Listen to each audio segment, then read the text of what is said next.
আমি আপনাদের একটা উদাহরণ দিব যা দ্বারা আপনাদের বুঝতে সহায়ক হবে যে আমি আসলে কি বোঝাতে চাচ্ছি।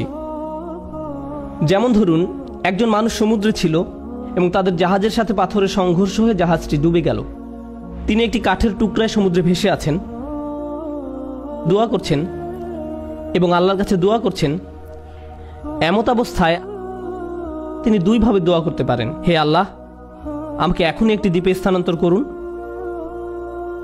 এবং এই ঝড় বৃষ্টি বন্ধ করে দিন, অথবা হে আল্লাহ, আমাকে এই কঠিন সময় মোকাবেলা করার শক্তি দিন। এখন তিনি দোয়া করলেন, আমাকে এখনই একটি হেলিকপ্টার পাঠান এবং আমাকে একটি দ্বীপে নিয়ে যান। দোয়া করতে লাগলেন, হেলিকপ্টার হেলিকপ্টার হেলিকপ্টার, কিন্তু কোনো হেলিকপ্টার আসলো না। তিনি বললেন, আল্লাহ, আমাকে হেলিকপ্টারও পাঠালেন না, আমি তো অনেক দোয়া করলাম, এটা ঠিক না, বাদ দাও, আমি আর দোয়াই করব না।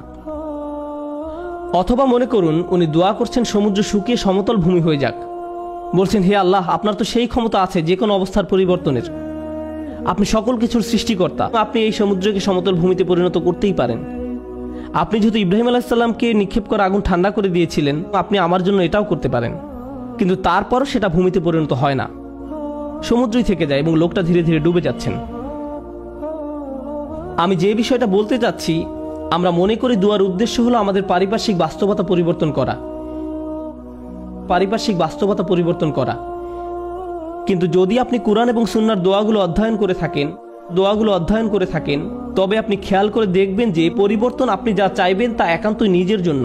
হে আল্লাহ, আমি একটা কঠিন সময়ের মধ্যে দিয়ে যাচ্ছি, এটা কাটিয়ে ওঠার সক্ষমতা দান করুন। কিছু পরীক্ষার্থী একটা সাধারণ পরীক্ষা দিবে, তখন তারা দুই ধরনের দোয়া করতে পারে। একটি হলো, হে আল্লাহ, আমাকে এই বিষয়টি বুঝে নেওয়ার ক্ষমতা দিন, মনোযোগী করুন, আমাকে এমন ক্ষমতা দিন যেন পরীক্ষা দেওয়ার সময় আমি ঘাবড়িয়ে না যাই, অলসতা যেন আমাকে গ্রাস না করে, এভাবে নিজের জন্য দোয়া করা। অথবা তারা এভাবে বলতে পারেন, ইয়া আল্লাহ, আমি জানি এটা একটা মেডিকেল পরীক্ষা, কিন্তু আপনি এটাকে ক্লাস 2 এর অঙ্কর পরীক্ষার মতো সহজ করে দিন, যেন আমার এই সমস্যাই না থাকে।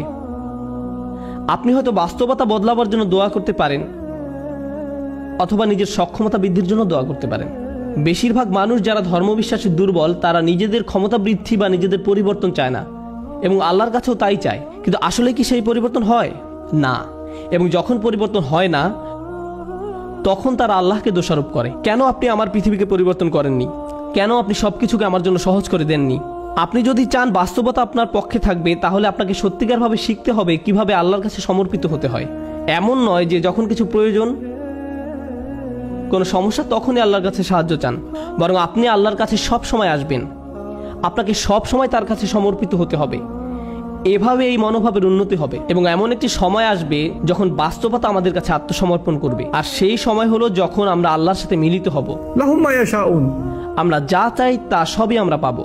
সমস্যা হলো আমরা সবাই এই মুহূর্তে চাই। আল্লাহ বলছেন, আমি তোমাদের সবই দিব, কিন্তু এখন তোমরা কিছু ভালো অভিজ্ঞতা অর্জন করবে এবং কিছুটা পরীক্ষায় পড়বে। আর একমাত্র যে কারণে তিনি আমাদের পরীক্ষায় উপনীত করেন তা হলো তিনি চান আমরা যেন উত্তীর্ণ হই এবং জান্নাতের জন্য যোগ্যতা অর্জন করি, কারণ এই কষ্টকর যাত্রা আমাদেরকে তার সান্নিধ্যে নিয়ে আসবে। পরবর্তী প্রসঙ্গে আসতে পারি, যাতে করে এই আয়াত শেষ করতে পারি। প্রতিবন্ধকতার উদ্দেশ্য। আমরা আমাদের জীবনে কিছু জিনিস চাই। একজন যুবক হয়তো বিয়ে করতে ইচ্ছুক বা একজন যুবতী বিয়ে করতে ইচ্ছুক। আপনি একটা ভালো চাকরি বা বাড়ি চান, আপনি চান আপনার পরিবার ভালো থাকুক, আপনি সন্তানদের ভালোভাবে লালন পালন করতে চান, তাদের জন্য ভালো শিক্ষা, তাদের ভালো বিয়ে দিতে চান। আমাদের জীবনে বিভিন্ন জিনিসের অগ্রাধিকার রয়েছে, এমন জিনিস যা আপনি চাচ্ছেন গত মাস থেকে। আপনি বিভিন্ন জিনিস এই জীবনে অর্জন করতে চান। আল্লাহ তার কিতাবে আমাদের শিক্ষা দেন যে এমন একটা জিনিস আছে, তা যদি তোমরা অর্জন করতে পারো, সেটা হবে তোমাদের জীবনের সবচেয়ে বড় অর্জন। সব ঠিক হয়ে যাবে যদি তোমরা এই জিনিস পাও, এবং সেই জিনিস হলো আল্লাহর নিকটবর্তী হওয়া, আল্লাহর সাথে ভালো সম্পর্ক তৈরি করা, তার সাথে সত্যিকারের সম্পর্ক ও বন্ধন তৈরি করা। কিন্তু সমস্যা হলো যখন জীবন সত্যি ভালো থাকে, তখন তারা পথভ্রষ্ট হয়ে পড়ে। আপনি তখন ভিডিও গেম থেকে শুরু করে চলচ্চিত্র, তা থেকে সোশ্যাল মিডিয়ার হালচাল, তা থেকে রেস্টুরেন্টে বন্ধু বান্ধবদের সাথে ঘোরাঘুরি, দিন শেষে ঘুমিয়ে পড়েন। আল্লাহকে ভুলে যান, আল্লাহকে মনে রাখেন না, ভুলে যান। এরপর যখন কঠিন সময় আসে, তখন বন্ধুরা আর সাথে থাকে না, খেলাধুলা ভালো লাগে না, গাড়িটাও ভালো লাগে না, কারণ স্বাস্থ্য নষ্ট হয়ে গিয়েছে। আর যখন শরীর অসুস্থ হয়ে পড়ে কোনো কিছুই আর ভালো লাগে না, খালি তখন মনে হয় যে আমি কখন হাসপাতালের থেকে ছাড়া পাবো। ইস, আমি যদি আবার হাঁটতে পারতাম। মানুষজন আপনার পছন্দের খাবার আনবে, আপনি খেতে যাচ্ছেন না। আপনার পছন্দের মুভি দেখাবে, আপনি দেখতে চান না।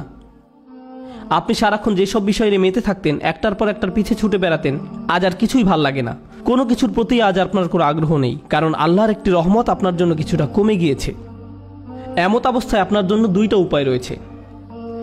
আপনি যদি এমন মানুষ হন যাদের অবস্থান বিশ্বাসের একেবারে প্রান্ত সীমায়, আপনি আল্লাহকে দোষ দেওয়া শুরু করতে পারেন, আপনি কেন আমাকে এই বিপদে ফেললেন। অথবা এই বিপদের সময় আপনি আমাদের জীবনের সবচেয়ে শ্রেষ্ঠ সম্পত্তি অর্জন করতে পারি, আর সেটা হলো বিনম্রতা এবং আল্লাহর অধিক নিকটবর্তী হওয়া।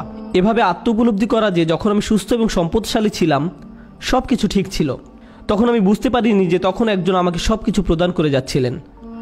আল্লাহ আমাকে প্রতি মুহূর্তে যোগান দিয়েছিলেন। আমি এর কোনো কিছুরই যোগ্য ছিলাম না। এজন্যই আল্লাহ সুবহানাহু ওয়া তাআলা বলেন, উলাইকা লাহুম নাসিবুম মিম্মা কাসাবু। উলাইকা লাহুম নাসিবুম মিম্মা কাসাবু। আল্লাহ ফাদলের কথাও বর্ণনা করেছেন, অবতাগু মিন ফাদলিল্লাহ। আল্লাহর অনুগ্রহ তালাশ করো। আপনি কিছু উপার্জন করতে পারেন না, আপনি যা কিছুই পান তা আপনার প্রতি আল্লাহর অনুগ্রহ মাত্র। কিন্তু সময় থাকতে বুঝতে পারেননি, কারণ আপনি এটা সহজেই পেয়েছিলেন। আপনি আল্লাহর কাছে অনুনয় বিনয় করে চাইতে থাকেন, কান্নাকাটি করেন এবং এমনভাবে প্রার্থনা করতে থাকেন যেভাবে পূর্বে কখনো করেননি, যেভাবে আগে কখনো অনুভব করেননি, এবং অতঃপর আল্লাহ আপনাকে সুস্থ করেন। তারপর আপনি অনুধাবন করেন হাসপাতালে সেই একান্ত মুহূর্তগুলো, সেইগুলোই ছিল আপনার গোটা জীবনের শ্রেষ্ঠতম সুমিষ্ট সময়। জীবনের সেই সামান্য সময়গুলোতেই আপনার এবং আল্লাহর মাঝে আর কিছু ছিল না। সেই মিষ্টি মুহূর্তগুলো আপনাকে আখিরাতে রক্ষা করে দিতে পারে। এই মুহূর্তগুলি হতে পারে সবচেয়ে বড় পুরস্কার যা আল্লাহ আপনাকে দিয়েছেন। যখন কঠিন সময় হয়ে যায়,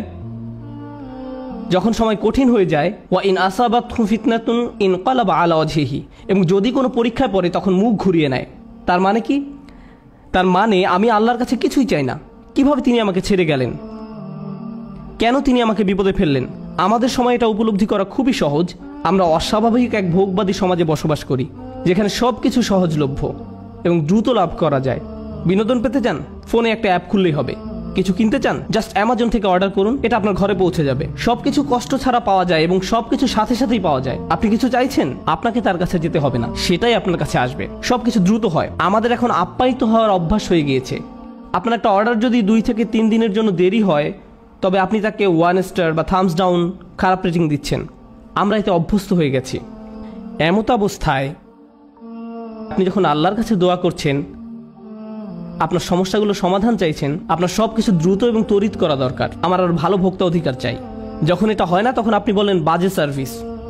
আমার আর ভালো ভোক্তা অধিকার চাই, আমার আর ভালো ভোক্তা অধিকার চাই। আপনার ভাবখানা তখন এমন হয়ে যায় যে আমি আল্লাহর কাছে আর কিছুই চাইব না, কোনো অর্ডার দিব না। আপনি এখন ক্রেতার মতো সুবিধা পেতে চান, আর আপনি আল্লাহর কাছ থেকে মুখ ফিরিয়ে নেন এবং বলেন তিনি আমার কথা শুনছেন না, আমার সমস্যার সমাধান করছেন না। বুঝতে চেষ্টা করুন যে সবার জন্য আল্লাহর পরিকল্পনা রয়েছে। দুটো উদাহরণ দিচ্ছি। ইয়াকুব আলাইহিসসালামের ক্ষেত্রে দেখুন, তিনি তার ছেলে ইউসুফ আলাইহিসসালামকে হারিয়ে ফেলেন। আল্লাহ বহু বছর পর সেই সন্তানকে তার কাছে ফিরিয়ে দেন। আবার মুসা আলাইহিসসালামের ক্ষেত্রে, মুসা আলাইহিসসালামের মা তার সন্তান হারিয়েছিলেন, কিন্তু কয়েক ঘন্টার ব্যবধানে আল্লাহ সে বাচ্চাটাকে ফেরত দেন। কেননা কয়েক ঘন্টার মধ্যেই যখন বাচ্চাটা ক্ষুধার্ত হয়, পরবর্তী খাবার সেই একই মায়ের কাছ থেকেই পায়, কারণ সে অন্য কারো কাছ থেকে খাবে না।